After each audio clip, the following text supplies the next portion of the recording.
Aujourd'hui, au détour d'un livre, vous présente Les liens mortifères, un livre de Sophie Le Barbier aux éditions Albin Michel.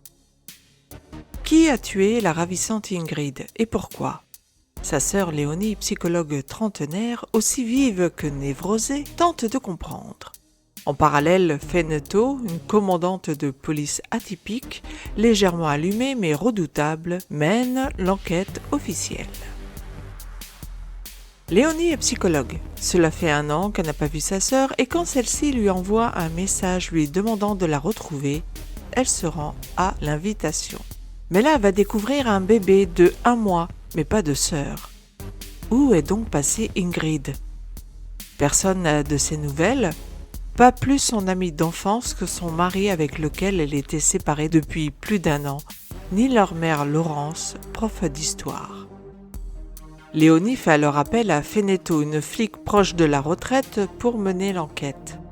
Celle-ci va alors tenter de remonter le fil de l'histoire et au fur et à mesure, les 2 femmes qui enquêtent finalement chacune de leur côté vont découvrir la vérité. Que s'est-il passé pendant l'année où Ingrid a disparu ? Qui est le père de son enfant ? Quel est le rapport entre la série qu'elle a tournée jeune adulte, Succube, et la sorcière Alaïde ? Qu'est donc cette communauté qui vit comme au Moyen-Âge et dont Jeanne Marguerite Pierre faisait partie ? Quel rapport ont-ils avec Ingrid et Léonie ? Sophie Le Barbier est une créatrice connue de la série Profilage et signe ici son premier thriller à la toile pleine de questions tissées avec minutie. Autant le dire, ce roman est une réussite et se lit d'une traite, devenant addictif dès les premières pages.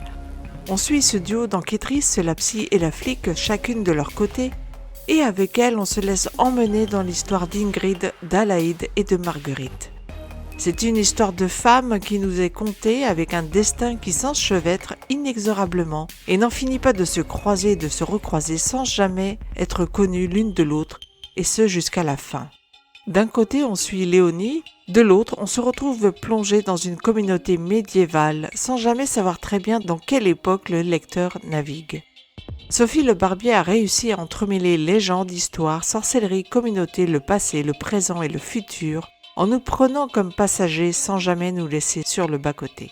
C'est un premier roman et c'est une réussite. On sent la pointe de la scénariste qui connaît bien son affaire et sait comment donner envie de voir le 2e, le 3e épisode, c'est-à-dire ici le 2e, le 3e livre. Il en est de même ici avec les chapitres que l'on tourne encore et encore pour découvrir où cela va nous mener. L'aspect psychologique des personnages est bien marqué, bien campé, tous sont bien définis, et l'intrigue aux multiples racines tend à la fin vers le tronc commun après 1000 rebondissements d'une manière tout à fait naturelle.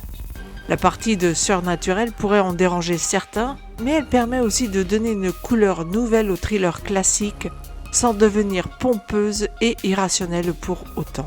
Le moins que l'on puisse dire en refermant ce livre, Les liens mortifères, c'est que l'on a hâte de lire une prochaine aventure de Léonie ou de Fenneto et pourquoi pas voir une enquête menée, cette fois-ci pleinement en duo. Les liens mortifères est donc un thriller addictif à lire que je vous conseille fortement.